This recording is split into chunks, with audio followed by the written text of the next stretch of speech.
Near Mint Condition, the home of collected editions. That cover's so awesome. Absolute format is the best way to own this store. Time to empty those wallets and fill those shelves.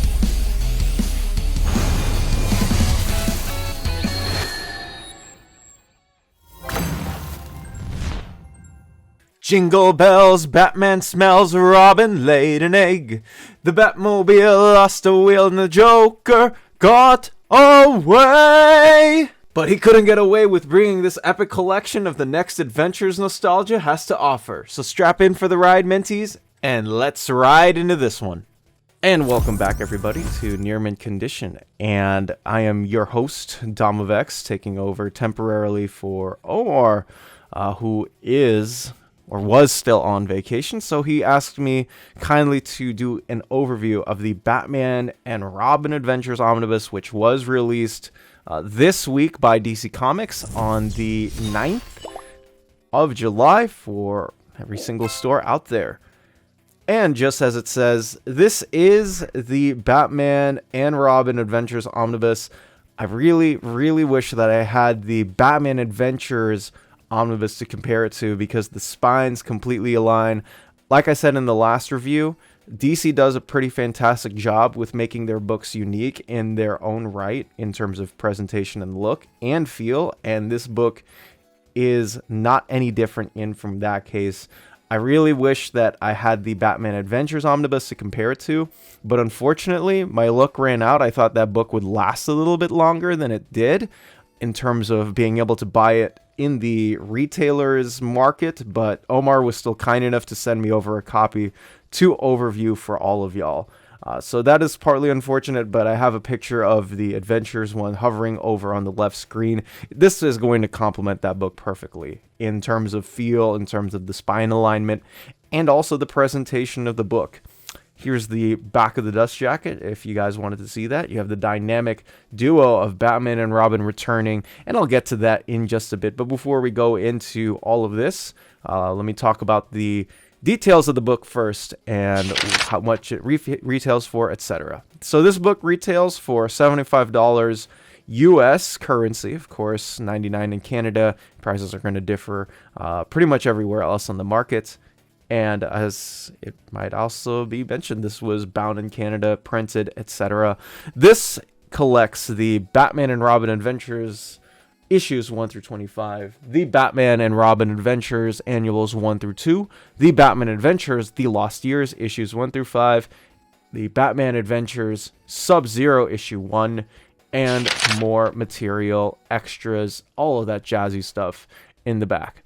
And this was previously published by DC Comics in the Batman and Robin Adventures volumes 1 through 3 trade paperbacks, which are now way out of print. That's how I was able to read these back in my library a couple of years ago.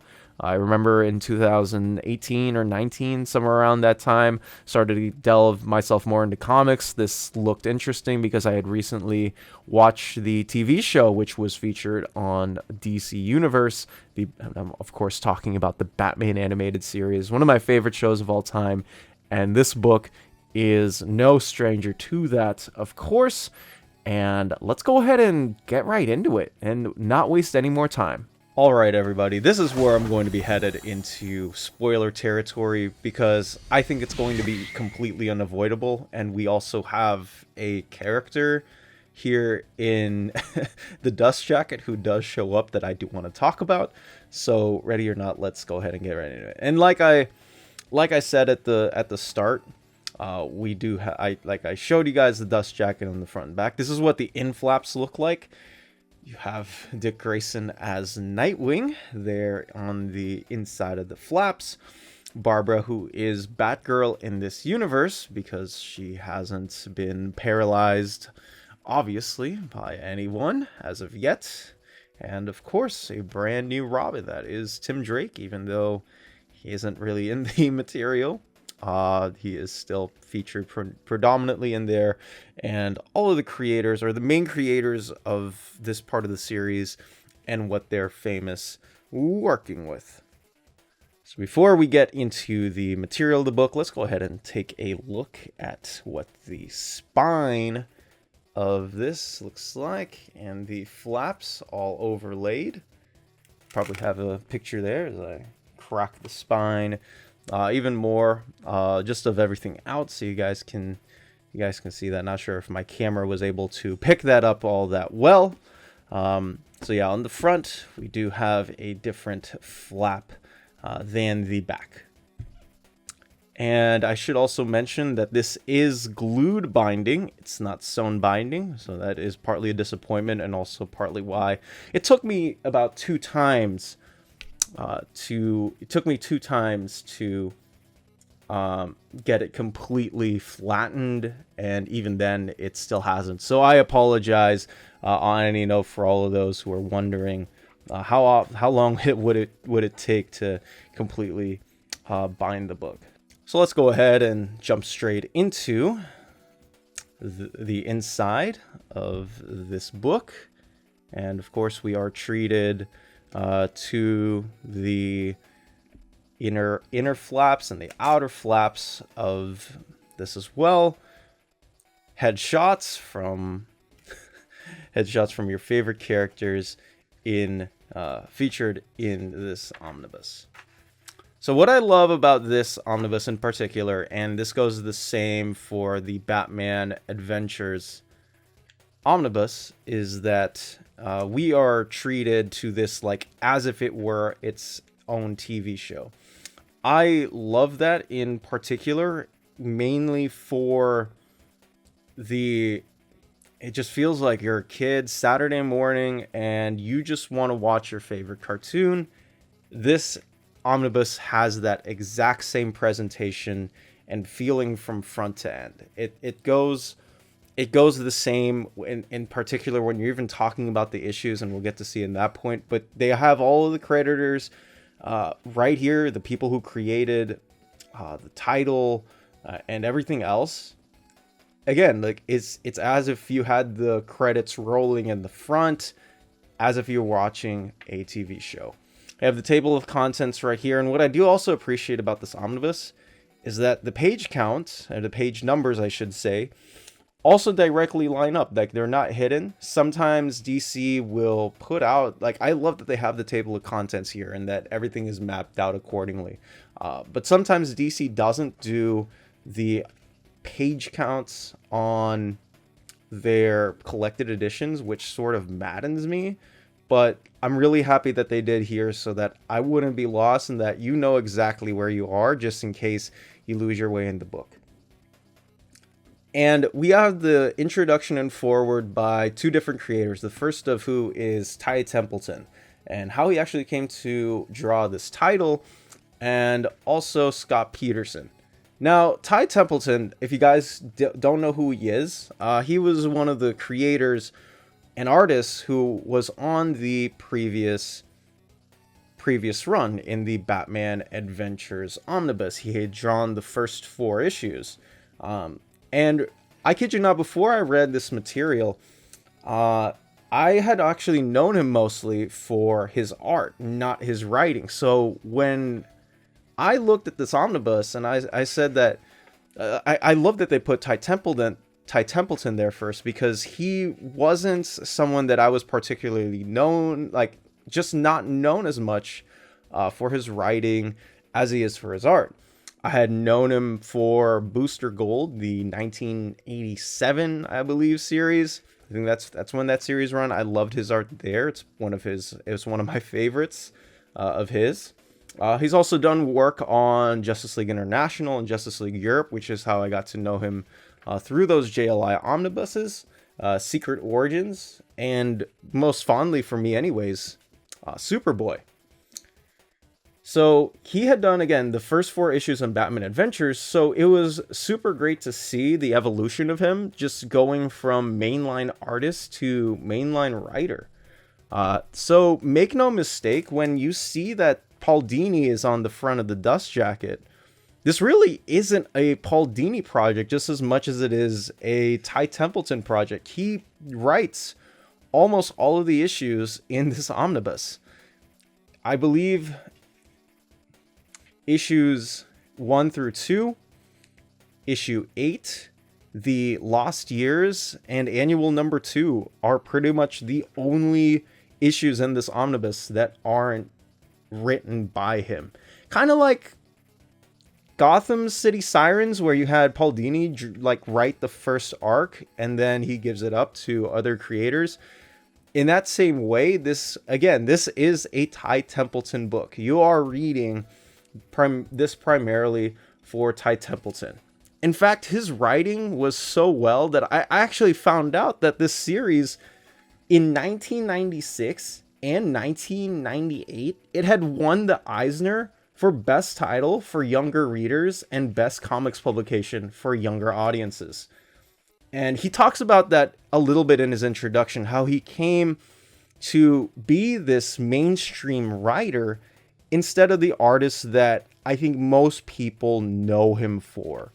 So that is pretty cool to see. And like I aforementioned, when I said that it feels like you're watching a TV show being placed on a comic book, the way that they present it is that they have the opening title crawls with this cover that we see and have for the collected edition sparsed in between issues. So that is a very, very nice touch from DC Comics. Scott Peterson, who would eventually be the first one to pen Cassandra Cain's adventure, and as you guys might also have seen in the front with Kelly Puckett, those two would eventually be on Batgirl in half a decade to come from this being published. So that is another pretty cool thing to see as well.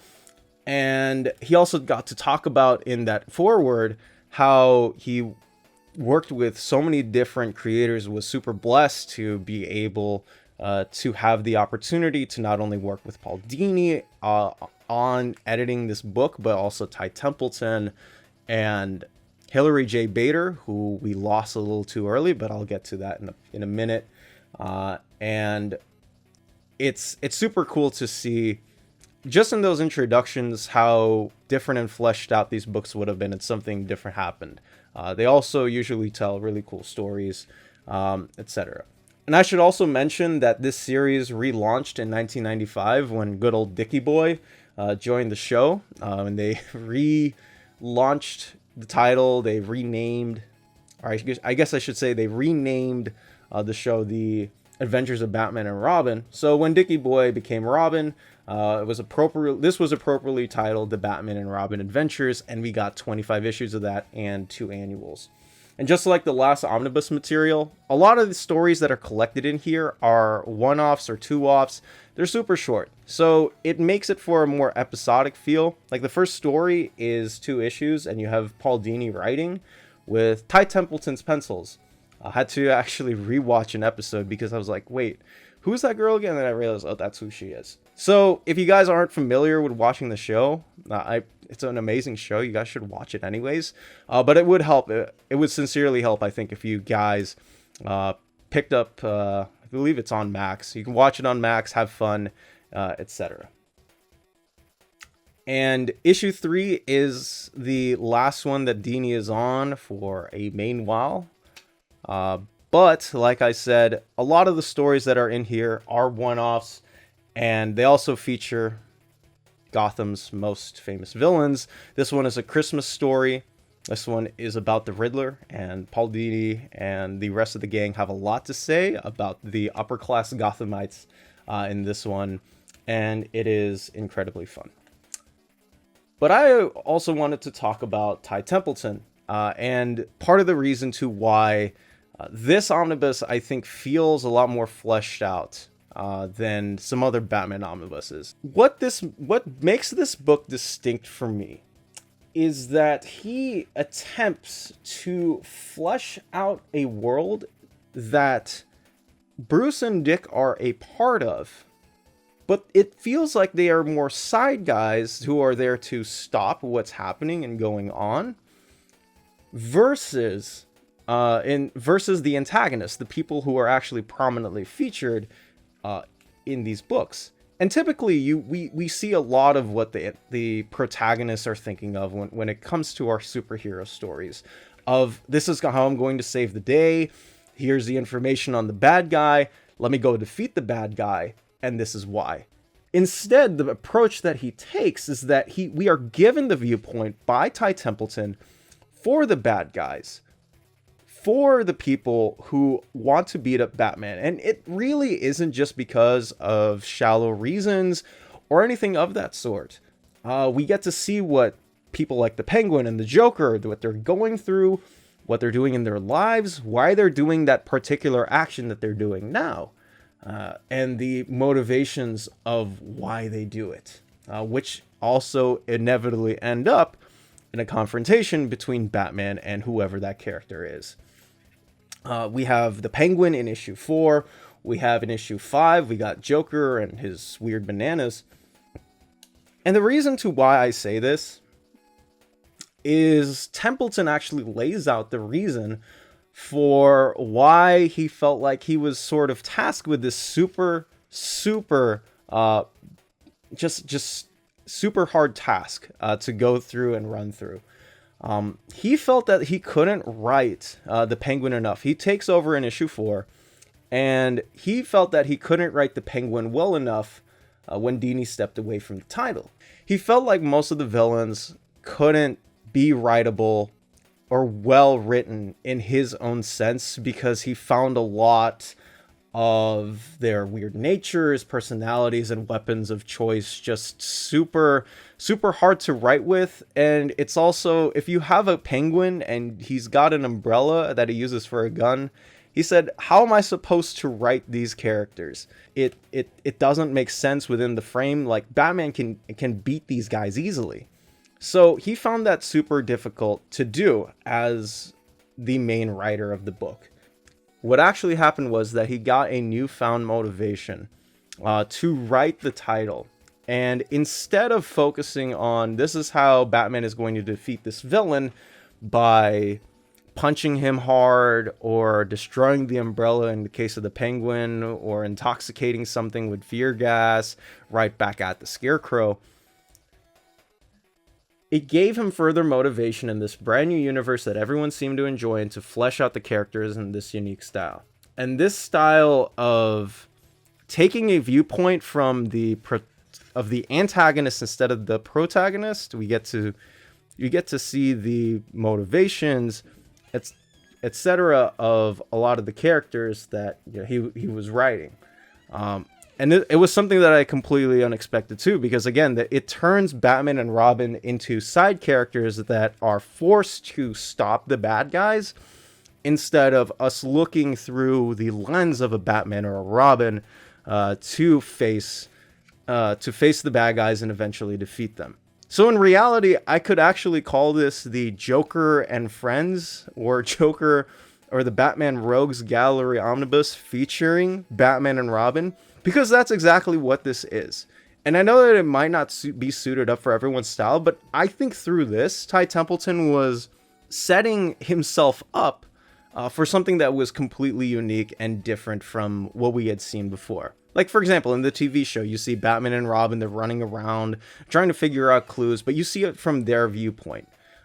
In this book, though, we do get to see things from a different light, and honestly, that different light is exactly what I needed and wanted from a Batman book, something that I wasn't expecting at all. So when I reread it, I was like, man, this is so cool. Like, I got to see the lens through the villains from a different standpoint. Now, the art changes through the issues, and what I mean by that is different creators drop at different points because of certain reasons. Templeton is originally the artist of the series, but like I aforementioned, he drops out because he takes over the book and writing, and unless you are Jack Kirby, I can't really think of any single other writer who could also draw at the same time while doing, like, 25 issues is a lot to begin with. So he leaves it temporarily in the hands of Tim Harkins, of his pencils, with Rick Burchett supplying the inks. And I actually wanted to talk to you guys quickly about that, because Tim Harkins ends up being one of the unsung heroes of the book. Richard Starkings of Comicraft, who is one of the greatest modern typewriters in comic book history, also leaves the book in Tim Harkins' hands, because Tim Harkins goes from pencils to lettering. And in my honest opinion, I think that easily could have been, easily might have been the best decision that they've made here, because Tim Harkin's letters are, I believe, the unsung hero of the book. Lots of letterers don't get the praise that they deserve, because usually they are the guys who are supplying the backbone of the script, whatever the writer is giving them.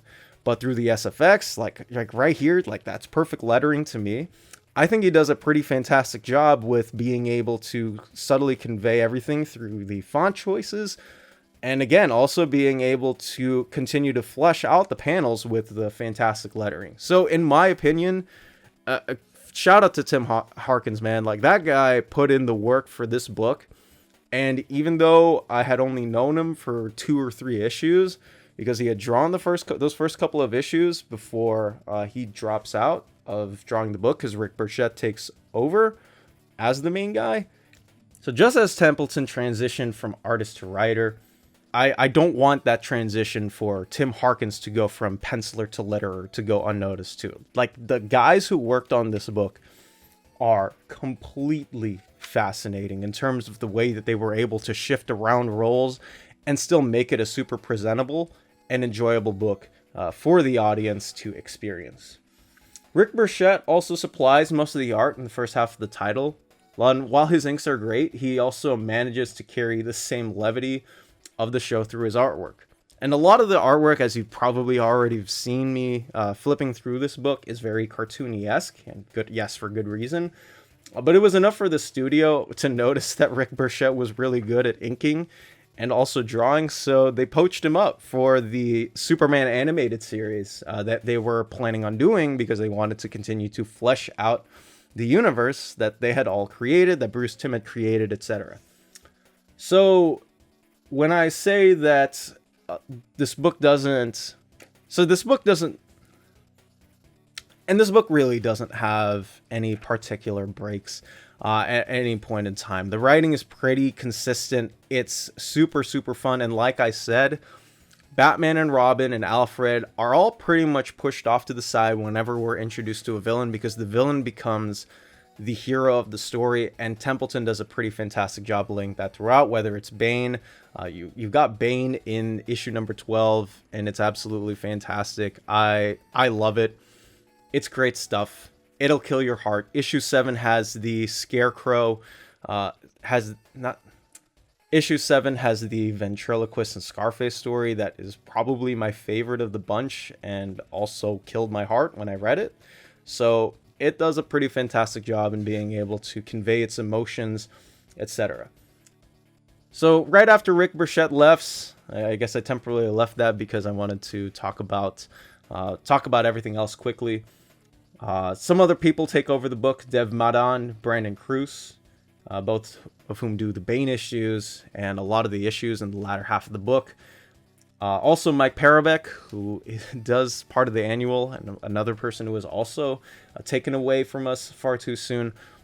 All of them do a pretty fantastic job with giving you the vibe and feel of the show as it was meant to be. Now, I need to talk about this annual. This annual is the sequel to the Mask of the Phantasm movie, one of my favorite Batman movies of all time. I don't know if I would put it as number 1, but it definitely is in my top 5.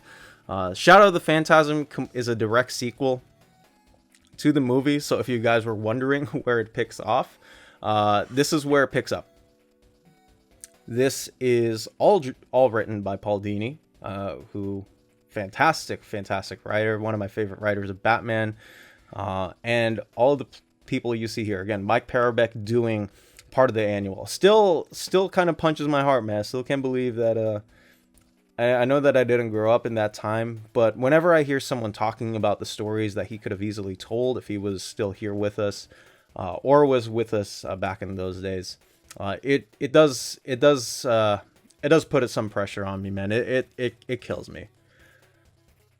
So we had the sequel.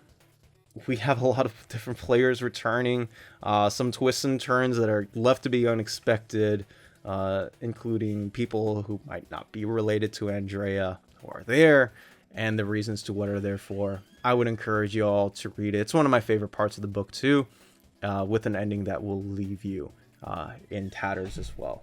And this book has a lot of that too. We also have another part of the book that I wanted to quickly talk about before we get to Lost Days and Sub-Zero wrap it up. This is the second annual of Batman and the Robin Adventures.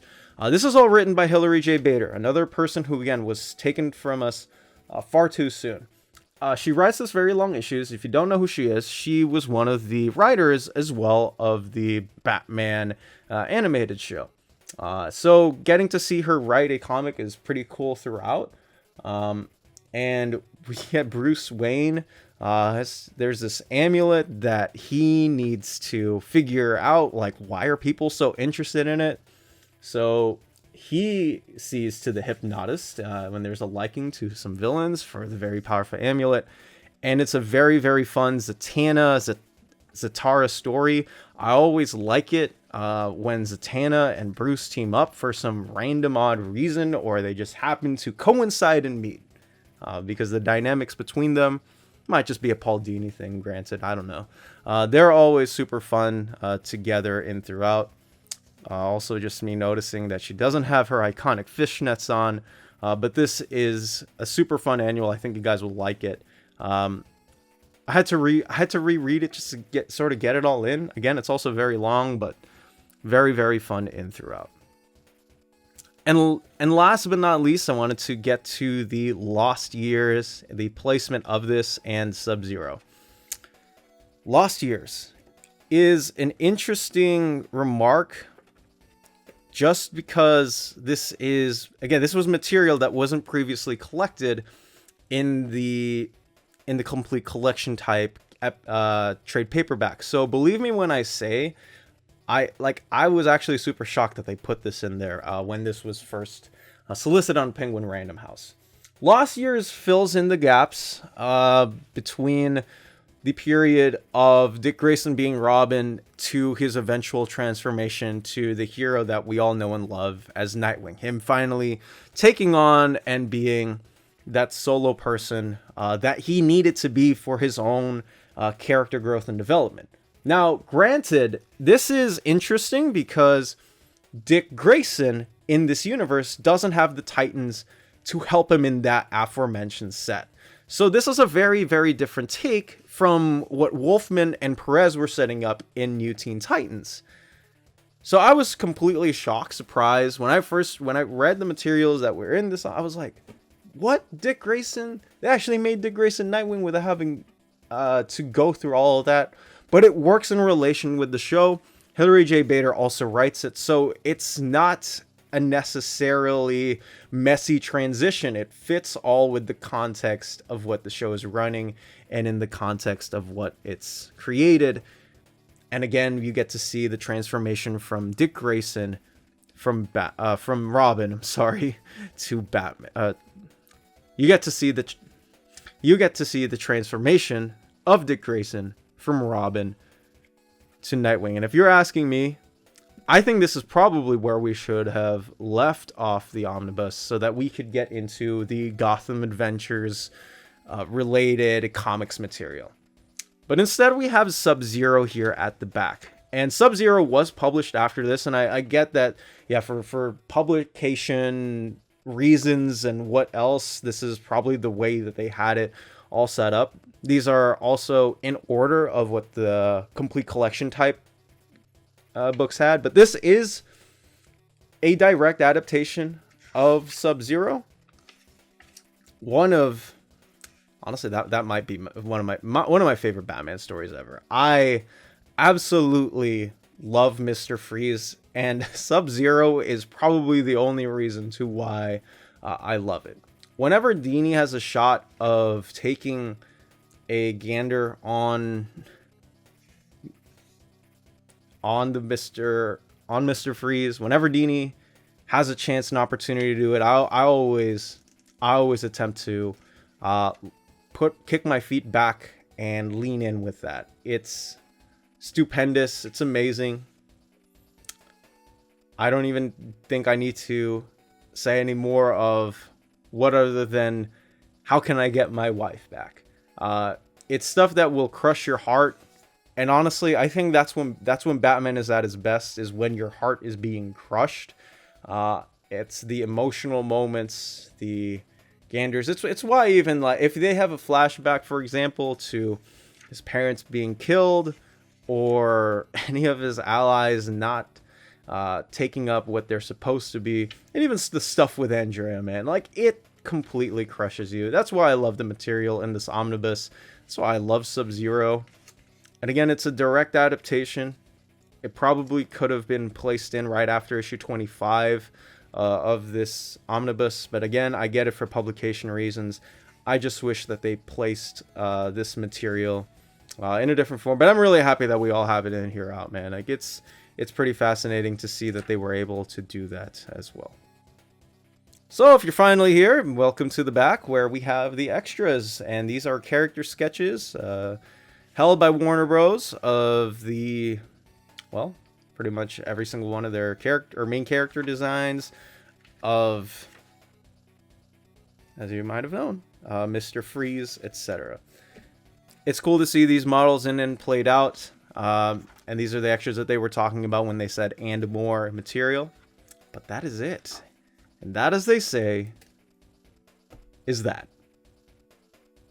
Now, if you're looking to purchase the material that is collected in this omnibus, be sure to check out our sponsors.